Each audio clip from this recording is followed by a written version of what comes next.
Good Sunday morning, everyone. What a beautiful day. What a beautiful end of this week. And it's going to be lovely this whole week, it looks like. Chance of rain so small, beautiful sunshiny weather. Well, I don't know about cold. It depends. If you were to ask me in January if 60 degrees sounded cold, I would have said, no, that sounds balmy and delicious. And if you were to ask me now, it's like after we got a couple days of 70, 80 in there, maybe it's a little chilly for some folks. But it's not so bad. The wind off the lake has been a little cool. But that free AC, that's God's free AC. You got to enjoy it while you got it because it doesn't last forever either. Today, in our third session of Planning the Exodus, got some good stuff for you, and I'm going to get going, as Bill says, freight train style, right on through. We got 3 different sections: a future queen, shepherd training, and prophet and priest. In our first section, we're going to get to that, but I have a question for you real quick. So on the top of your sheet it says, what is the most important quality needed to be used of God? Now, Liam, you're cheating. You went to Bible school. What did they tell you was the most important quality needed to be used of God? Submission or obedience? Tom? Availability. Pastor, you think availability as well, being used by God. Alicia, willingness, kind of like the submission idea. So you guys are having on a similar track. If you really want to be used of God, humility. Dennis, why didn't anybody say rugged good looks? Or roar, like huge biceps, a sturdy back. No one said any of those things, right? No one said fame or fortune, or those aren't things we talked about. And when we look at this kind of concept, what is the one thing that really keeps people in general, us, from doing God's will? We're going to do some will somewhere. Laziness is one of them for sure. And that comes back to like Pastor was talking about before. It's the flesh, right? We have this nature of our flesh we fight against, and that's what takes up our space and our time. Too much of us, not enough of him. And that comes back to the submission, or the willingness, the humility. Like there's so many different things. It's not about me. It's about what he's trying to do. And you guys are right. That's exactly what we're looking at today. Now, quick review. Abraham gets a covenant with God. God solidifies that covenant. Joseph goes through all kinds of trials, but because of those trials, immense blessing. He passes that blessing on to Jacob. In Joseph's time, that matches that Hyksos rule the Hyksos rule that we talked about for 80 years at least of what he was involved in. He's there. He's doing stuff. He's impacting Egyptian policy. He's impacting Egyptian wealth and all these kinds of things. We see the biblical mummification that they talk about. That process they use that Joseph happened to him and to Jacob and to some other people that are there matches the Egyptian process. We see the Egyptian records and the biblical records matching. We see a new pharaoh overthrow these Hyksos people, but the pottery, the rituals show that they never really left. And then we get to that part where there's some baby murder possibly involved, and that's where it gets kind of ugly. So that's where we left off previously in those 2 sessions. In Exodus 2, in verse 5, then the daughter of Pharaoh came down to bathe at the river, and her maidens walked along the riverside. And when she saw the ark among the reeds, she sent her maid to get it. Interesting. This little baby in a box, a little box of reeds, set there among the weeds next to the river. And she sees it, and she sends, go grab that for me. And in verse 6 it says, and when she opened it, she saw the child. And behold, the baby wept. He's left in a box. Of course he's sad. He's separated from his mom. We don't know how long he's been there. Now, if you've read the story, and many of you have, if you went and looked at the verses for the preview verses for this week, you saw that his sister's right next door. So don't feel too bad. Mom's not neglectful. She's got her sister sent there to kind of like keep an eye on things. But mom can't be there. This baby murder is happening, and they're killing all the young boys. But when the daughter of Pharaoh saw this child weeping, she had compassion on him. And she said, this is one of the Hebrews' children. She could tell right away. I don't know if he had a different color, a different facial structure, Maybe something else is going on. But he was hidden for 3 months. And maybe this is related to that. I don't know.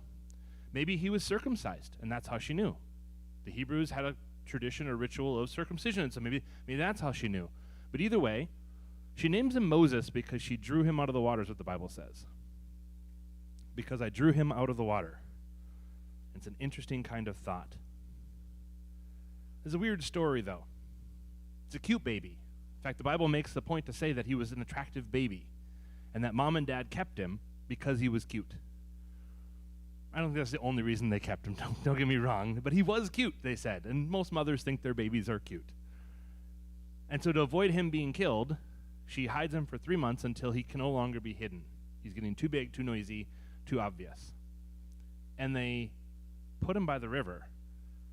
We're talking about one of the most famous rivers in the world, which is famous for giant lizards and crocodiles and hippopotamus, which are known to break lions in half. We're talking about some of the scariest animals on the planet. She makes a little basket of them out of reeds and pitch and then sticks them over there. Now again, we had the sister nearby to watch, but this is a very odd story. And the royal princess, one of those people who is so important that you can't ignore her, shows up to take a bath one day and just decides to adopt him out of compassion. Well, what is compassion then? Does anybody know what compassion means? Do you think you know what the definition of compassion is? It's important to know, and so I put it up here for you. It's sympathetic consciousness of another's distress and a desire to alleviate it. A feeling of sorrow or deep tenderness for one who is suffering or experiencing misfortune. And it literally means suffering with another. So the royal princess sees one of the Hebrew children, and her father doesn't really like those guys at all. In fact, it is his responsibility to kill them. The guy trying to actively murder baby boys. His daughter says, "Aw, what a cutie," and brings him home. That's crazy. She has compassion on these people she's supposed to hate. That'd be like being raised as a racist in the South back in the 40s or something and finding a little black baby and just bringing it home. No, your papa's a racist. How's that going to go when you bring him home? That's going to go over like a lead balloon. It's not going to go anywhere.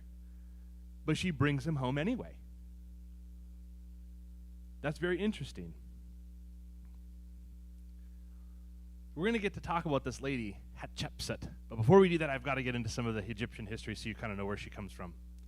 There's a picture there of this really interesting guy, and I mentioned him last week, but he is the one who decides, I'm going to combine all of Egypt into one thing. I'm going to reunite the country. I'm going to get rid of these Hyksos people. We're going to make it one country. And he goes to war with the Hyksos, Senquernere Tau, and he dies in the process. It's I hate these people so much, I need to get rid of them. And he goes to battle against them, and they're tougher than he is. And so he dies. And his reign is short. And his son, Kamos, he's worried about this prosperity, and he says, I need to pick up Dad's torch. He was just trying to afflict these people. I'm going to get rid of them. We're going to get rid of them. This is not okay. They killed my dad. It's not good. I'm going to get rid of these guys. And so he goes to war with them, but his reign is only 6 years. This is not working out well for the Egyptians. And then his brother, Amos, comes into the picture after Kamos is dead and gone, and he finishes the task. He's a brutal guy, and he goes to war with the Hyksos and gets rid of them. But not only does he do this, he actually acquires new lands. He pushes his way into places like Ethiopia, and he goes and he fights in Canaan, where the Hyksos come from, and he demands and requires tribute from them. They have to pay him. So the king of all Egypt, the Pharaoh of all Egypt, the united Egypt now, is collecting money and tribute from these other places and becoming rich because of it.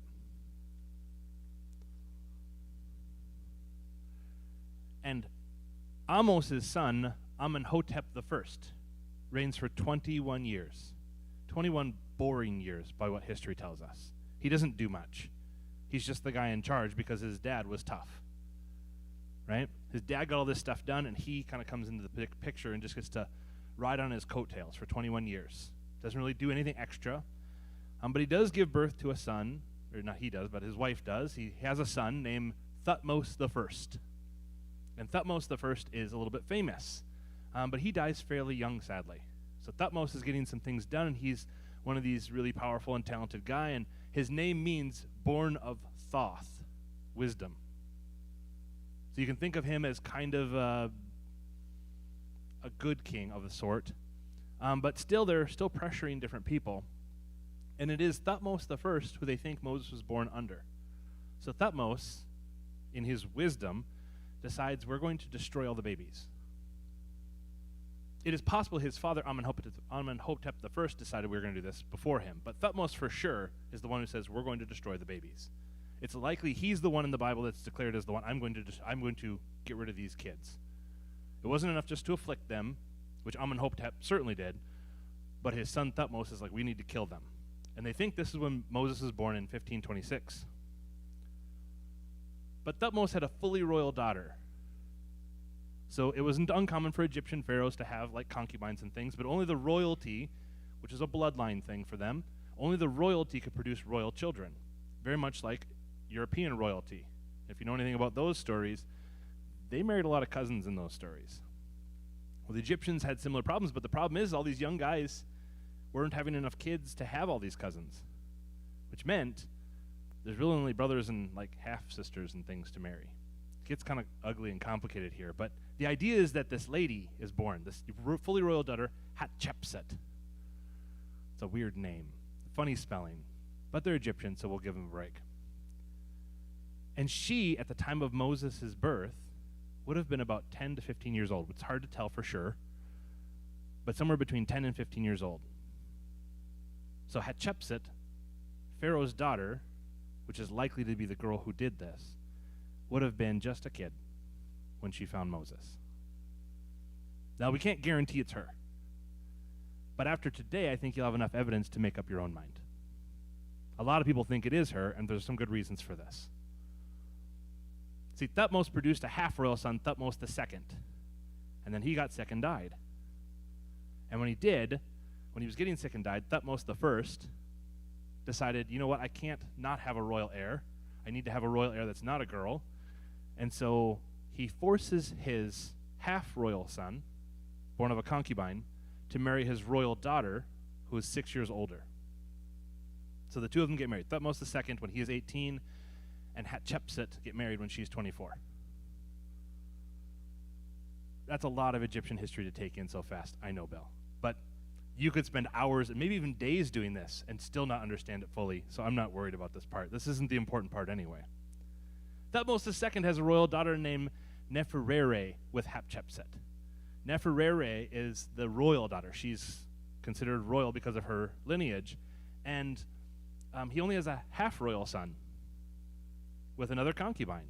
For whatever reason, and if you know the plans of the Lord to frustrate the goals of the wicked, none of them can have boy children, it seems like. Not royal boy children. And so he has a new son, and his name is Thutmose III. But sadly, his father, Thutmose II, dies when Thutmose III is just 2. Now, Tom, I don't know about you, but if you were the head of a construction company and your kids were supposed to take over the construction company for you someday, and you died tragically, you would not stick your 2-year-old son in charge of the company. It just wouldn't work. You know it wouldn't work. It'd be really tough. I'm sure he'd look adorable in that little construction hat, but that's about it. There's nothing else you can do with it. And so the Pharaoh of all Egypt only has a half-royal son who can't really do much. So what is he going to do? Well, this is like the Bible does. There's a co-regency that's going to happen. And Hatshepsut, there she is. There's her statue. Hatshepsut becomes co-regent. And through some weird political machinations we do not understand, because even Egyptians didn't record some of these things, she becomes the pharaoh herself. She's only the second lady pharaoh ever to exist. And she's arguably the greatest pharaoh of Egyptian dynasties. Not female Egyptian pharaoh. The greatest pharaoh, period. She's kind of like Queen Elizabeth I. Like some people think she's the best monarch Britain ever had. She becomes this famous and this powerful, this influential. And this Hatshepsut, this daughter of the Pharaoh, reigns for about 20 years. We don't know exactly when she died. It isn't overly clear to us, because we'll see why in a little bit, but it's interesting. What marked her as one of the greatest pharaohs, though, was not that she went and conquered everybody. She did conquer a few people. She went and fought the Nubians, for example. But it's actually her benevolent heart towards foreigners. Sound like a Bible story, you know? Sure, it's starting to, right? And she was considered a person who had a heart full of love. And it was a drastic change from the previous pharaohs. She focused on trade. Wait. Which group of people focused on trade? It wasn't the Egyptians. Egyptians were warring people. Oh, that's right, it was the Hyksos people of the recent past. These things have all changed. And so she has these interesting markers, and at this point we get something interesting from her. You see, it's weird because the Bible says that Moses lived to be 120 years old. That is a ripe old age. The first 40 years of his life, though, are captured in 14 verses. That's it. If you open your Bible right now and look at Moses' first 40 years of life, it's this big. It's tiny. It's almost nothing. We don't know enough about him, and God didn't tell us to put it down, or it is very likely Moses wrote his own story, and Moses is being recorded in other places as the meekest man who ever lived. He just didn't want to brag. Maybe he wasn't proud of what he had done in Egypt. It doesn't matter why we don't get it. The reality is that he was there, and he was doing something. He should have been noticeable. And so if Moses was real, shouldn't a boy raised as the prince of a royal daughter, a foreigner, to become the daughter of Pharaoh, leave behind some sort of record, some tangible somethings to look at, something to identify him by? And I think there is. I think there is. And that is him, if I'm right. Now, if I'm wrong, it doesn't change the Bible, it doesn't change your beliefs, it doesn't change anything. If I'm wrong about the guy that I think it is, does not change the fact that Moses is there. Might be a different person, maybe he doesn't get him any statues, I don't know. But the details seem to line up here. See, this is an interesting case. We saw that Moses was taken from the water. That's why she names him that. But Manetho describes Moses using an entirely different Egyptian name in the Egyptian courts. He was called something else in the Egyptian courts, and he was referred to as Moses by the Israelites. It's not uncommon. In fact, if it's this guy, I think it is, his parents had Egyptian names. Just like some people have a Greek version of their name. We say Elijah, but in the New Testament they say Elias, right? It's changed the form, the ending has changed a little bit. It's still the same person. The Hebrew name for Jesus was Joshua, or Jehovah. Joshua, right? But it's changed to Jesus to fit Greek, because that was the language everyone spoke. And Manetho kind of makes it out to this person, but here again we see, like, while he had 2 Exodus accounts, he changes it seems like. He says it's some other guy who was a leader of a leper colony. A leprous colony leader tried to overthrow the Egyptian government? That sounds so fake. It doesn't even sound remotely believable. But it makes sense why they would hate him so much they would give him the worst possible designation. And so Manetho does admit there was a Moses, however. And the 2 names we see, there's a couple different options here. Moses likely was called Moses by his adoptive mother and his real mother. And for 2 reasons. Now, I can't prove this, and you weren't there, so you don't know either. But the idea is that in Egyptian, mu means boy, means water, and ses means boy. So his name literally would be translated water boy. Which makes sense. They found him in the river. It's possible it comes from the Egyptian root mosa, which would be born, without any kind of like Amos, right? Born of the moon god, right? Thutmose, born of Thoth. It's that kind of idea. Well, Moses could be the same way. Or it's just an interesting coincidence that God kind of worked together, that his Hebrew name, the verb they come from, mashui, means drawn out. But in the active masculine form, it's Moshe, he who draws out. Now, if you know about Moses and what he does, his name makes a lot of sense, both in Egyptian and in Hebrew. Water boy, he who draws out. Like water from a well or something from a wound, or those things make sense to us then, hopefully. Now, I'm not saying this is for a fact. We don't know. Nowhere in Egyptian history, no wall there is to say, this guy is Moses, and he does this, because they don't say that. And they wouldn't say that. But there's a guy named Senenmut,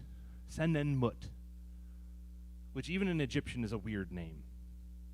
He's a peasant nobody who's raised to power and given 90 different titles. No one in Egyptian history is given this many titles. 0. Nobody. And the titles appear right after Hatshepsut becomes Pharaoh.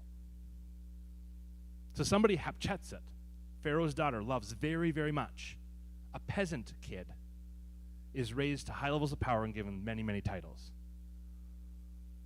including things like the crown prince, head of prophets, royal architect, and overseer of granaries. Starting to sound like Joseph here. Senenmut is later able to bury his father and mother in a royal way, mummification. He was so poor he could not do this before, but when they die, he has them reburied, mummified, and reburied. It's a very interesting kind of thing. Senenmut is identified as the de facto leader of Egypt, while Hatshepsut gets the credit as the pharaoh for doing all these great things. Senenmut is making it happen.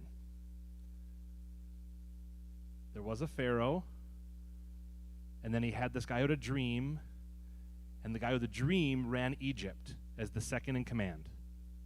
Now there's this gal who adopts a baby, and he becomes the second in command, really doing most of the work, but making the leaders look good. That's a weird parallel to draw. So why isn't Senenmut just called Moses then? Well, it's interesting, but Senenmut means mother's brother. Now, I don't know if this is the case for you, but let's just go with it. Chloe, I know you're a little bit older than 10 to 15, right? A little bit. Not a ton, but a little bit. If you adopted right now a baby boy, because you could, because you're wealthy and you could just do it, and he was 5, at your age, you'd adopt a 5 or a 6-year-old, would you treat him more like a little kid, like your son, or would you someday have him grow up and treat him more like your brother? At your age, more like a brother. And I think most of us feel that kind of way. You're so close to your kid's age. And they've actually, studies show this is kind of truth. When kids get pregnant and have babies when they're babies, they don't really know how to deal with them, so they treat them more like siblings than children, unless they have really good parental guidance. It would make sense that he would be called mother's brother then. That's what the title means. Senenmut, this is the official title they put on all this stuff. Senenmut is mother's brother. That's what his name literally translates to, which is weird. This is a title. This isn't a name. And it may be the one that's used for Moses. In Hebrews 11, 24 through 25, we see some evidence this might be the truth. By faith, Moses, when he became of age, so on your sheet, this is where we pick up. When Moses became of age, for number 2, he refused to be called the son of Pharaoh's daughter. He would not be called the son of Pharaoh's daughter. Does mother's brother match that or contradict that? He would not be called the son of Pharaoh's daughter. He would not be called the crown prince. Mother's brother. Still family, still on kind of equal terms, but not in line for the throne. Kind of matches the Bible, doesn't it? No contradiction there. And it says when he was of age in Hebrews that he chose rather to suffer the affliction with the people of God than to enjoy the passing pleasures of sin. if he really was the Pharaoh's relative, the daughter of the Pharaoh adopted him, he becomes a prince of Egypt. He has access to everything. He's the king, baby. He's in the royal palace. He gets everything he wants. Nothing's held back from him. And so maybe this matches in Hebrews. Sennacherib became the tutor to Hatshepsut's daughter, Neferere. This is weird because Neferere is a royal daughter of a royal daughter of the Pharaoh. She's the granddaughter. She's practically divinity. He doesn't just tutor her. Like, they have a close relationship. This is unheard of. You don't touch divinity. In India, the aspect of a cow is sacred. They're not allowed to harm cows in any way. In Egypt, being a pharaoh meant common people don't even get to touch you. We always say, like, well, Esther was so brave, she walked before the king. Which is true, she did. And he could have had her killed instantly. But in Egypt, if you touched the pharaoh and you weren't some sort of priest or relative, you were dead. And this commoner, this nobody, is her tutor.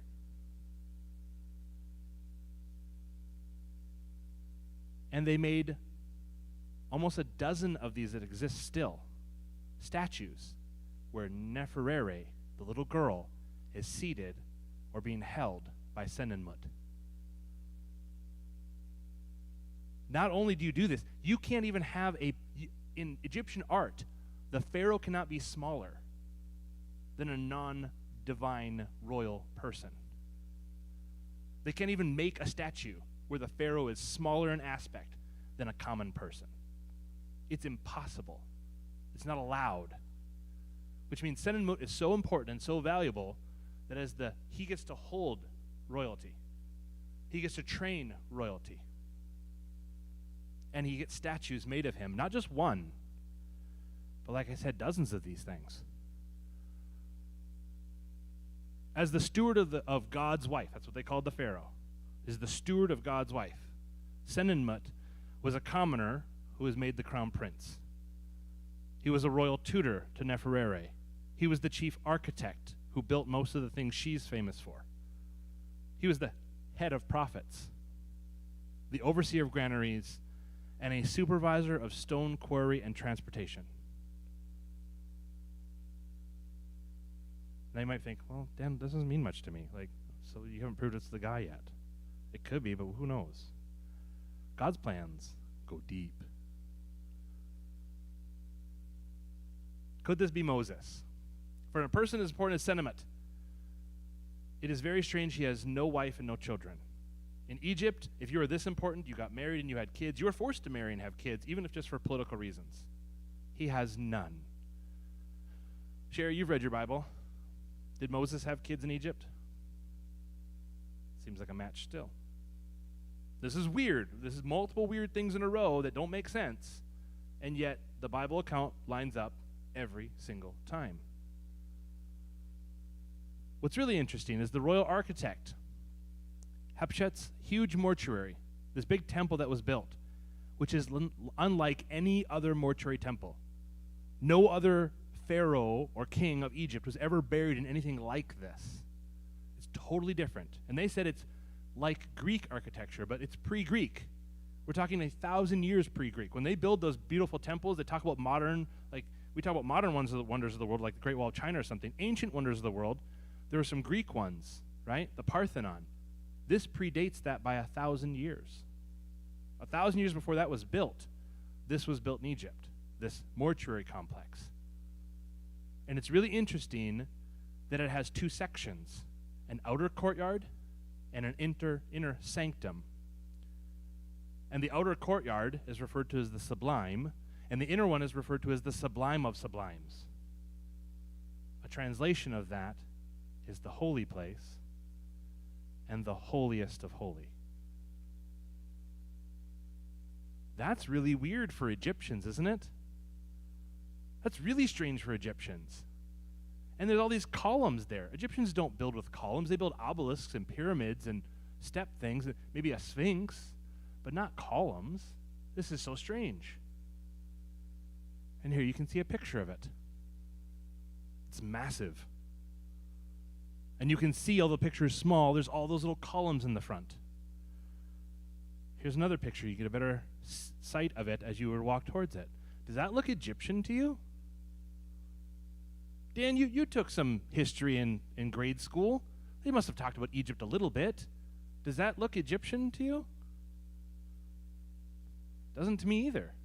It's very strange that the person who was the head architect of Egypt, second in command, didn't seem to do anything Egyptian. Very, very strange. In Exodus 24 and 4, much later, Exodus 24, this is way later in the story.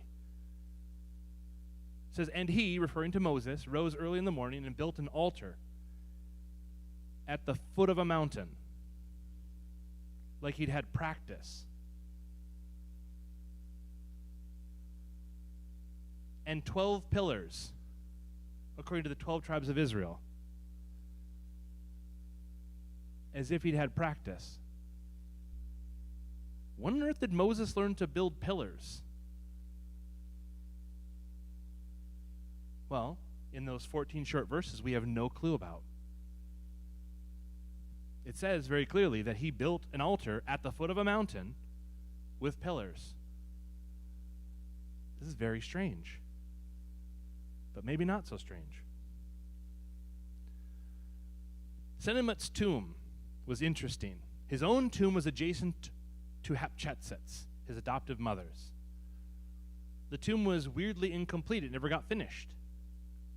It was under construction, but it was never completed. And the royal sarcophagus for Senenmut got a sarcophagus made of quartzite. Now, I don't know if you guys know what that is, but it's like fancy rock. It's not quartz, not pure like crystal, but it's like a tougher sandstone-like, but it's got some translucency to it. It was only ever used for royal people. It's like the most precious material you can build a coffin for in Egypt. And Senenmut had one. And when they found it, it had been obliterated. Somebody had smashed it to bits. Now, if you're a looter, do you bust apart precious things? No, you take them. And his was destroyed, as if he had offended somebody and somebody was out to get him.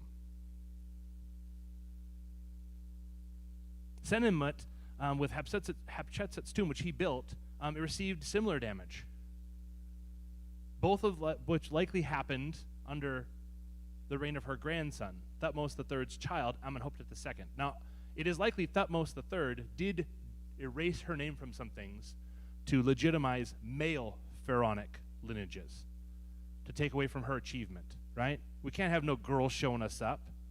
Wipe her name off the trophy board. But the destruction wasn't hers. It was likely his son's, Amenhotep II's. And then Senenmut,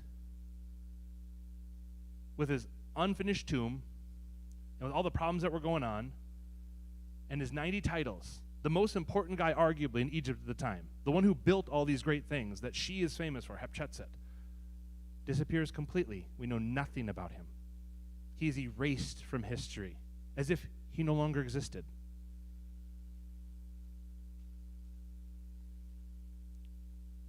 In standard high chronology, this which places the beginning of Hatshepsut or Thutmose III's co-regency around 1504 BC. Senenmut's last record of himself is in 1486, which happens to be exactly the 40th year of our biblical Moses. When Moses turns 40, he leaves Egypt. And when Senenmut hits 40, what would be his 40th year, he no longer exists in any record in Egypt. That is the strangest coincidence I've ever heard of.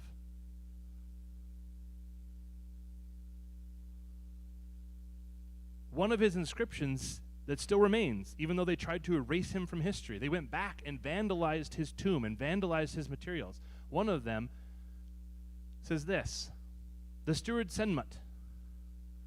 It is who has come forth from the flood. He came from the water. Water boy. And who has been given the inundation that he may control it, even the Nile, who is put in charge of everything. Boy, that sounds like somebody I know. There's a story back there somewhere. It's about this guy. This is really strange. In Exodus 2, 11 through 12, now it came to pass in those days when Moses was grown. We saw that before. When Moses was grown, he went out to his brethren and looked at their burdens. Why would Moses, a prince of Egypt, be hanging out with a bunch of people who were slaves?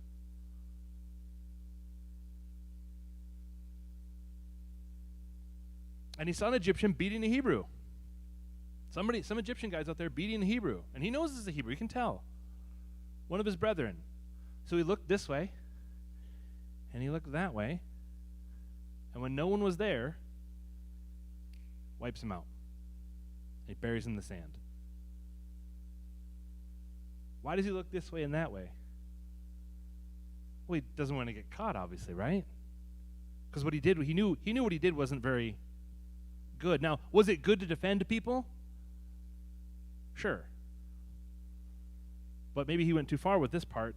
And what's really interesting then is in Exodus 2 and 13 through 14, it says, and when he went out the second day, behold, 2 Hebrew men were fighting, and one said, he said the one who did the wrong, why are you striking your companion? Why are you fighting against your own people? And he said, who made you a prince and judge over us? You might be a prince and judge over Egypt, but who made you a prince and judge over us? Well, if you're the chief architect and you're in charge of buildings, would it make sense you go up to the building site? The quarry site? Sure makes sense to me. And then he said, do you intend to kill me as you killed the Egyptian? They knew. Somebody knew. Somebody blabbed. Somebody saw it. So Moses feared and said, surely this thing is known. People know about it. And when Pharaoh heard this matter, he hadn't heard it yet, but when he heard it, he sought to kill Moses. And Moses knew this would happen. But Moses fled from the face of Pharaoh and dwelt in the land of Midian, and he sat down by a well. Why does it not say Pharaoh was a girl here? Well, there's 2 reasons. Number 1, if it really is Hatshepsut, she was co-regent. She might have been in charge. She might have been doing the things and calling the shots, but there was somebody else who was meant to be Pharaoh, not her. Thutmose the third. And now he's old enough, so he's taken on more responsibility, and here it says he sought to kill Moses. He dishonored their family. But Moses isn't there anymore. He's in Midian. Moses was adopted as a baby of royal household. He rises to be a prince of Egypt and a teen warrior, according to what it says. A royal tutor, an architect, a prophet. He kills a man and flees, leaving no trace behind. Maybe it's not Senmut, but it matches too well. It matches too well. Matches too well for me, at least. You might disagree with me, and that's fine. A man of many titles. Is this why Moses is referred to as the meekest of men? We have no idea why he's referred to as the meekest of men, why he's so humble. We say, well, he didn't want to speak to Pharaoh because he didn't have a speech problem. That's why he's the meekest of men, because he has a speech problem? Meekness doesn't mean that. Meekness means very, very strong, but holding it back. He must have been accomplished, but not willing to tell everybody that. And when he kills this Egyptian overseer at the work site, he leaves and disappears from memory for 40 years. Our second section here, which I promise is much shorter. In Exodus 2, 19 and 21, in Midian, Moses chases some shepherds off and waters some animals for this group of gals. And they go back and tell their dad, and they say, an Egyptian delivered us. To the people of Midian, Moses was Egyptian. And really, based off his upbringing, he was half Egyptian. He was in 2 worlds. He was Hebrew, and he was Egyptian. And he says, well, bring this guy back here. I want to meet him. And when they met him, he's like, this guy's great. Which daughter do you want? It was that quick of a choice for him. Doesn't sound like he had to think about it much. He's like, no, marry this gal. She's the prettiest. So Moses gets married. And he has a son. And his name is Gershom, which means I have been a stranger in a foreign land. He's in Midian. It's not a land of his own. But he names his firstborn son, I have been a stranger in a foreign land. He knows he's supposed to be somewhere else. He has already thrown in his lot with Israel, just like Hebrews said. Now it happened in the process of time that the king of Egypt died, Thutmose III, whose reign was not that long. And then his children of Israel groaned because of the bondage. This new Pharaoh who comes in is even worse than the previous one. And they cried out. It's so bad now that they have no choice. They have to cry out. And their cry came up to God because of the bondage. Whoever has replaced Thutmose III seems like this guy who is causing problems. And here, I just give you a map just so you know where Midian is. You can see Egypt in the far left upper corner. That's Lower Egypt, where he would have been hanging out in the Goshen region. And he takes off to Midian. And all of you guys know this, but if you take a look there, there's a body of water between Midian and the wilderness called the Red Sea. This is like a beeline for the Exodus. This is like a rehearsal run for the Exodus. Moses knows exactly which way to go. He goes to Midian under God's supervision and guidance. And when he's there, Moses is now tending the flock of Jethro, his father-in-law. Abraham was a shepherd. Isaac was a shepherd. Jacob was a shepherd. Joseph was a shepherd. I can't have somebody lead Israel who doesn't know what they're doing. We need some shepherd training in here. We need some daddy training. He's got to be a father. He's got to get married. He's got to have some shepherd experience. And he's married to the lady whose father is the priest of Midian. And he's leading the flock to the back of the desert. And he came to Horeb, the mountain of God, where God talks to him in the burning bush. Turns Moses into a full-on prophet. If he really had sent him, he was already considered a prophet among Egypt, but now God is going to use him. Abraham had a fiery torch and a pot that passed through the offering that solidified God as the covenant bearer. He's the one who is responsible for it. And Moses sees the burning bush, removes his shoes, and pays homage to God, where God reveals himself as the I am. It is impossible to worship Jehovah before this moment. While some people say that there's no record of Jehovah worshiping people in Egypt, of course there's not. Until the moment in Midian when the burning bush occurred, the name I am, Jehovah, was not even a thing. It didn't exist in anyone's mind. It's only here where it changes.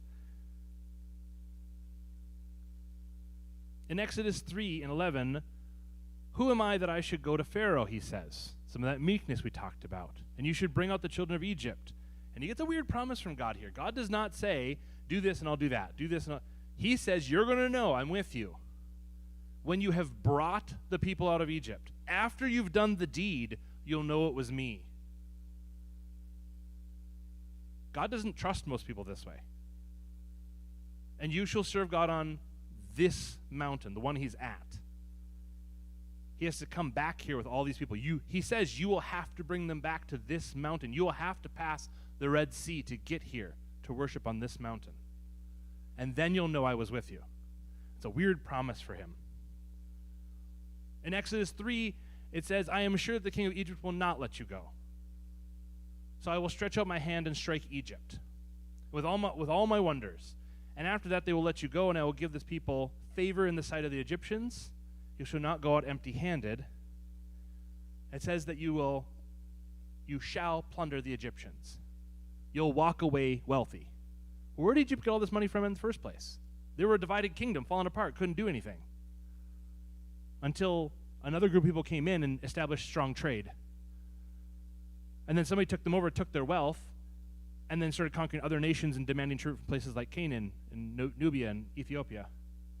And then they were built up by this guy, Senenmut, who basically ran things and ran arguably the most powerful pharaonic existence in all of Egypt. All this wealth came in, and whose fault is it? God put it there. And God said he was going to take it out of there. You see, God's plan is in action. He brought Abraham to Egypt. He empowered Joseph to be there. He blessed Israel's family while they were there. And he trained up Moses in the ways of his own people up until the age where he was weaned, and enough to know who they were even after that. He was a prince of Egypt, and potentially many, many more things within that role. He understood rulership, shepherding, fatherhood, and prophet. God has made someone, invested in someone so beautifully, someone so willing to let God lead them, that God's plan is no longer stoppable. Every piece has been put into place. And I think that even if Moses had failed, God would have made it happen. Don't get me wrong. But he made Moses to be one of the greatest men of all history. Now, if you want to do more and look at more, I've got some great links for you this week. So if you're really interested in diving a little deeper yourself and knowing more about this, knowing more about who Sennamet was, or knowing more about who Hatshepsut was, and whether or not they match up with the biblical story, you can certainly look at those things, and I've got them there for you. It's amazing stuff. Either way, thank you for your attention today. I hope you guys have a fabulous day. Enjoy your break time. We'll see you back here at 11 for worship. God bless.